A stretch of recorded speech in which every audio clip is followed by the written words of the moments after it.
the Sacramento studios of KQED Public Radio, I'm Dave Iverson. The race for the White House heated up this week, but the battle for control of Congress is hardly on the back burner.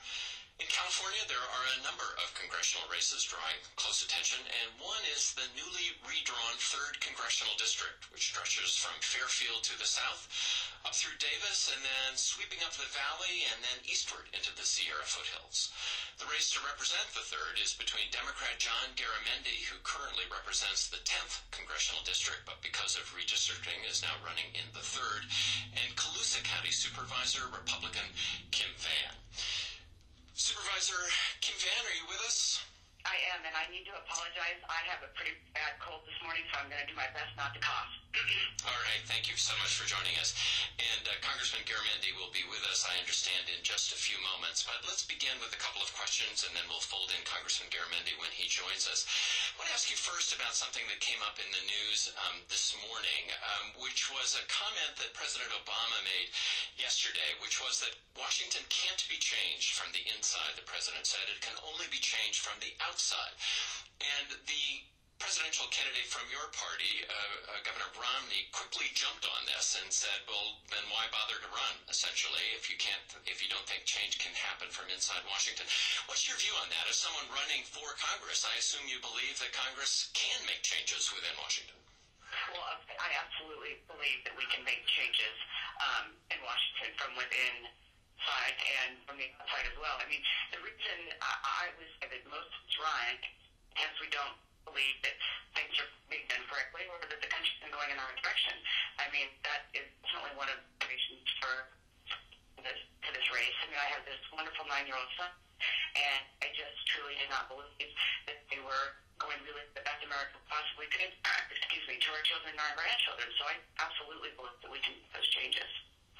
I mean, and then let me ask you about the other comment that has been so much in the news, and this one comes from your nominee, which is, of course, the famous 47% comment that he made, which is that 47% of Americans are dependent on, quote, the government who believe they are victims. Do you disagree with your nominee on that question? No, I look at it very differently. We are in an environment that we aren't creating jobs. It's sad that we are even having to have that discussion, and what we should be focusing on is that those people don't have good, solid jobs to be going to. So if we created more jobs and created more opportunities for people to be productive and innovative in the workforce, we wouldn't even need to be having this discussion. I understand the point, but I'm so curious to know whether or not you disagree with Governor Romney on that point. As you know, a number of senatorial candidates, Scott Brown in Massachusetts, Tommy Thompson in Wisconsin, and other Republicans have said they don't agree. So do you agree or not with Governor Romney on that point? Do I agree or not whether or not people will be voting for him? That 47% of Americans believe they are victims. No, I don't believe that 47% of Americans believe they're victims. You know, I say that I believe that 48% of Americans believe they're victims. I don't think that those two statements go well together. I think people want to be working Americans to create this country we possibly can for all of us. And, that's what, people are good people, and they have the best of intentions. People want to make a difference. Colusa County Supervisor Republican Kim Vann joins us this morning. She's a candidate for the newly redrawn 3rd Congressional District. We expect Congressman John Garamendi, who currently represents the 10th, but because of redistricting is now running in the 3rd, we expect him to join us. John Garamendi is on. Okay, Congressman Garamendi, happy to have you come back with us. I was just asking Ms. Vann about the statement by Governor Romney, the famous now 47% of Americans believe that they are victims and are dependent on government. Assume, of course, that you disagree with that comment. Weigh in, please. Well, it's disgusting. It is a disgusting comment about America. I mean, this is a great country. This is the best country in the world, and Americans are the hardest working people in the world. And there's a lot of people that are unemployed. They want to go back to work. And the program that the Democrats have put forward, in fact, the President's Jobs Program, would put Americans back to work, but Republican Congress and the Senate have blocked the effort that would put people back to work. They simply are saying no as we attempt to put people back to work. In addition to that, there are many, many people have worked their entire life. They're on Social Security. They're on Medicare. And they have paid for those programs. And I don't know what in the world Romney was thinking, but he made those comments. And there are another group of people that are unable to work for a variety of reasons. Disabled, mental issues, who knows? Those people are unable to work. And as a sensitive, compassionate country, we do provide for them, and we should continue to do so. The unemployment insurance is a great program that gives people the opportunity to sustain themselves through their period of having lost a job. So Romney could not be more wrong on this, but the really important point here is it is a clear indication of where he and unfortunately many of his colleagues in the Republican Party want to take this nation. They see two nations. They see the country club nation, and then they see the rest of the working, the middle class. Let's focus in on how you would both. Let's focus in, if I might, on how you would then both bring about changes in that and make for greater opportunities and for more jobs. You heard Congressman Garamendi say, Kim Vann, that it's been the Republican Congress that has blocked progress towards creation of jobs. If you are elected as representing the 3rd Congressional District, how will you go about trying to create more jobs for people in the 3rd District? Well, I'll do it the very same way I've done it as a county supervisor. Get the government out of the way, make sure that the businesses understand what the rules are, not constantly changing the game and changing the rules through overreaching regulations, making sure that we have a good, solid tax code that people can understand and follow easy, and making sure that businesses know that they are in an environment to thrive, making sure that they feel safe and secure in the decisions that they're making for the future of their company. Look, I've been visiting with businesses, all over the 3rd Congressional District. We were just visiting one in Davis about 3 days ago, and they're in a position, they're a software engineering company, and they're in a position to hire several new engineers, but they are so fearful of what our economy is going to do and what the government is going to do to them that they're unwilling to grow their business even though they can, because they don't know what the environment is going to be like for them next year. So we need to make sure and set the tone for these businesses so that they feel comfortable in reinvesting in their businesses and reinvesting in this country. And Congressman Garamendi, I'm curious about how you would go about embarking upon creating more opportunity, given the sort of paralysis that we've seen in Washington. President Obama said, in fact, yesterday, that he doesn't think change can really happen from inside Washington, that it can only change from the outside. I assume, running for Congress, you disagree with that, and that you think change can happen. But how can it happen? How can you break through the sort of partisan gridlock that we've seen the last few years? Well, you're going to have to get the votes to do something. And what we've seen over the last 2 years that the Republicans, actually the last 4 years, the Republicans have blocked every effort to move this economy along. The president last fall, a year ago, proposed the American Jobs Act that had it passed, had 2,000 in the classroom, would be repairing schools, $50 billion of infrastructure projects, roads, sanitation facilities, water facilities. So all of these things are important, but I have a very, very specific proposal that we're working on, and it is this: spend our tax money on American-made products. This is really something that can make a difference. In Sacramento, Siemens, the big German manufacturing company, has built a manufacturing plant to build 70 locomotives for Amtrak. This is part of the stimulus money, revamping the Amtrak system with new locomotives, 100% American-made. Actually works, and it's putting people to work. That's a taxpayer dollars being spent in America on American-made equipment. My bill would simply say that your gasoline tax is, when you buy a gallon of gasoline, that money is going to be spent on steel, concrete, buses, trains that are made in America, 85% American-made. And when you go put a solar project up, if you want a tax credit, then you're going to have an 85% American-made solar system. Spending our tax money on American-made. Not a new idea. actually an idea that goes back to George Washington and Alexander Hamilton. In Alexander Hamilton's industrial plan in 1790, he laid out that exact same policy. It's kind of like the founding fathers knew what to do, so let's go do it. These are specific things. This is just one part of what we call Make It in America, restoring the American manufacturing program and industries in the United States. This is a Democratic program. We have been blocked in the House of Representatives by the Republican Congress on our effort to instill and rebuild the American manufacturing sector.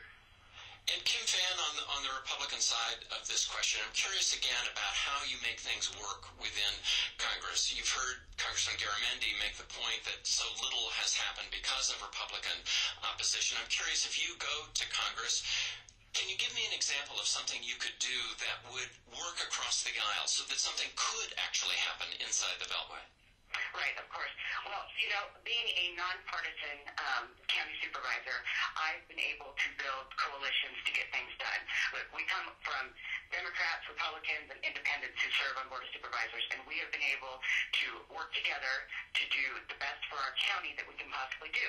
And that is proof in the fact that we've been able to build a new college in my county. This is the first college that we've ever had in our county, and we did that with bipartisan support.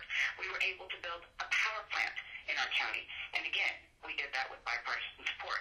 So when the congressman talks about the Republicans not being willing to come across the aisle in bipartisan support, he is the same thing. 2 years ago, when the president and the Congress came to agreement on a bill, he not only opposed the bill, but he criticized the president for reaching across the aisle and coming to compromise with the Republicans. And that's part of the biggest problem. We have to be able to set aside our partisan politics and really figure out what America needs to start moving forward. And that's not more regulations. That's not putting more demands on businesses. That's not telling businesses where they have to buy products. This is getting out of the business's way so that we can allow them to do what they do best, which is their industry. Let's take a couple of calls from our listeners this morning, one of whom I think wants to chime in on that very topic. Let's go to Doug first, who's calling in this morning. Doug, go ahead. Yes. Hi. I was interested in questioning Supervisor Vann's point of view that fear of higher taxes and decent regulation is what's got entrepreneurs fearful about expanding their businesses. Those policies have been the largest part of our government in the last 10 to 20 years, and they haven't worked very well. What seems to me to be the thing that's the biggest problem for entrepreneurs is lack of demand in the economy. We need more people who have decent jobs that can spend money at local businesses, and that's where the failure of Supervisor Vann's point of view comes across to me. Okay, Doug, let's get a response from Supervisor Vann first, and then to Congressman Garamendi. Well, if people don't have jobs, if businesses aren't growing the economy to create jobs, then people don't have the money to spend in the respective businesses that he just mentioned. He's taking it as a chicken and an egg debate, but if you don't have a job, you're not earning the money to spend it in the businesses. So you have to have a good job first to be able to spend the money. And Congressman Garamendi, your view on the question of regulatory pressure and the way in which that affects employment. Congressman Garamendi? Yep. Go ahead, please. The question actually has to do with a variety of things. As I said earlier, the American Jobs Act that was proposed by the President went a long way to providing 1.5 million new jobs in the United States while dealing with the tax issues that confront this issue. We also need to understand that the Republican proposals, lockstep, all the Republicans, save just 4, voted for the Ryan Romney Republican budget, which actually would cost the United States 4 million jobs in the next 3 years. 4 million people would lose jobs as a result of the Republican budget, the Ryan Romney Republican budget. And the infrastructure that we need would be diminished. We wouldn't be able to build the roads. A significant reduction in transportation spending, a significant reduction in education spending, 20% reduction in the federal government's expenditures on education. These are the kind of things that don't get us anywhere. And with regard to regulation, not all regulation is bad. Some of it doesn't make sense. Those ought to be eliminated. But regulation is the rules that govern the way in which commerce takes place in the United States. You can see what's happening in the NFL. You do not have good enforcement of regulations. You get chaos. And so you need to have a clear regulatory environment, one that sets the clear rules. We know what happened when you deregulated Wall Street. My God, we had the greatest crash since the Great Depression as a result of the deregulation of Wall Street. You need clarity in the rules, and some things need to be said, no, we're not going to allow that to happen. That's what laws are all about. As for my legislation, the Make It in America legislation, apparently Ms. Vann thinks that our tax money ought to be spent on goods that are made in China. No, let's let Supervisor Vann respond to that accusation, and also, if you would, Supervisor Vann, to Congressman Garamendi's belief that the Paul Ryan budget would result in a decrease in jobs because of less spending on government infrastructure, education, and the rest. Well, first of all, I think we should buy absolutely as much as we possibly can that is made in America. And so what the Congressman said is just flat out false. But I don't believe that forcing businesses to buy American-made companies when we aren't fixing the core problem of why businesses don't want to be doing business here and manufacturing in this country is just another Band-Aid on a wound that we are unwilling to address.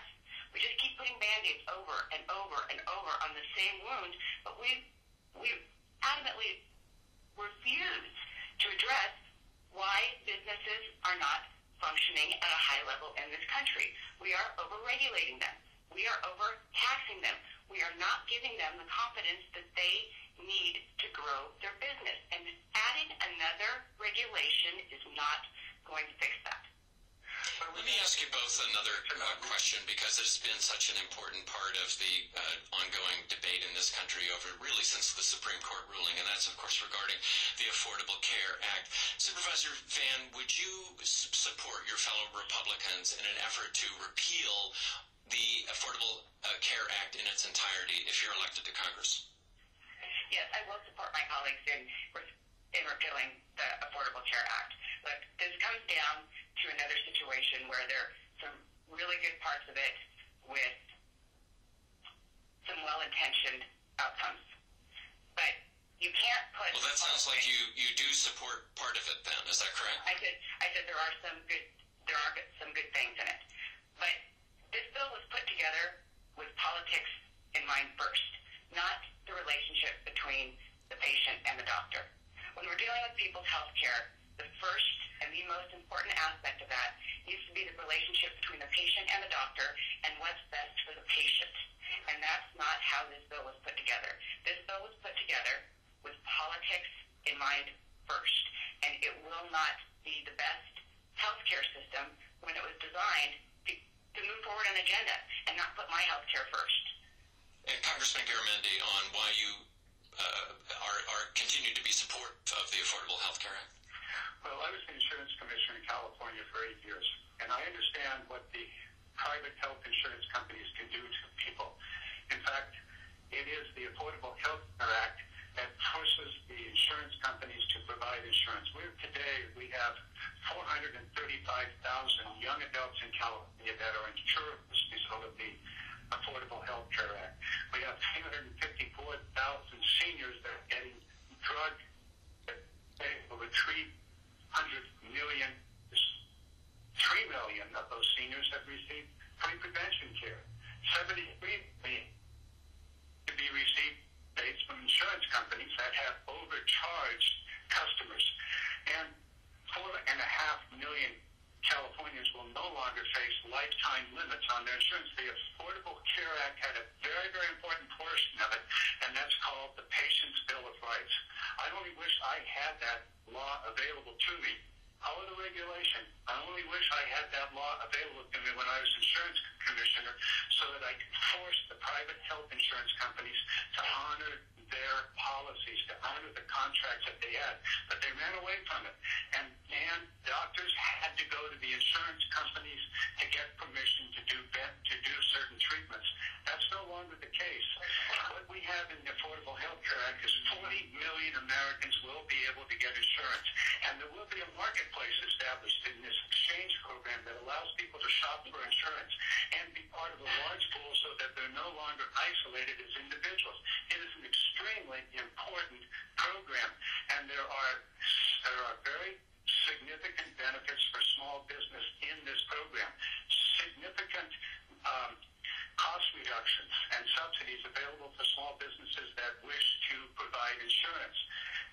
Congressman, let me hold you there if I might, because we just have a few moments left, and I need to let Supervisor Vann respond. Go ahead, Kim Vann. I would love to know what small or medium-sized businesses the congressman has talked to lately that has said that to him. I think when I'll tell you. when you're mired. Hang on, Congressman. Let Supervisor Vann finish, and then I'll get back to you. Go ahead. You know, when you're mired in Washington, D.C. politics and you're not out interacting with the business community, or you've never run a business, or you've never actually worked in a business, I don't know how you can assume to know what businesses want. This is terrifying businesses. They don't know what to expect from the costs that they are going to have to face under these laws. They are cutting jobs because of this. Small and medium-sized businesses are not taking this and saying, oh, this is going to help us, or this is going to work better for us. They're cutting things for their employees. They're cutting health care for their employees. You're punishing the companies, the good companies that already have health care in place for their employees. The business I was meeting with in Davis last week said their premiums have gone up 30%. And Supervisor Vann, I'm going to hold you there as well. Sorry to have to interject so much, but we're short on time. Congressman Garamendi, a quick 20-second rejoinder, and then we'll have to wrap it up. Well, I'm just going to, Ms. Vann said is not the case across America. In fact, businesses are finding this to be beneficial. It's a way for them to provide insurance and to become competitive in hiring, and that's a fact all across this nation. Indeed, there are some that take advantage of this to do it. One more point I want to make is slightly different, and that is the Republican Romney-Ryan budget will terminate funding for public broadcasting. So we better get these debates in right away. Well, I'm going to hold you there because we really don't need to get into the question of funding of public broadcasting. Appreciate the point, but we don't have time to go there. I'm sorry we don't have more time to extend this debate. It's a fascinating one. Important race between Democrat John Garamendi and Colusa County Supervisor Republican Kim Vann. Thanks both very much. Good luck to both of you in the race ahead to represent the 3rd Congressional District. This is Forum on KQED. I'm Dave Iverson.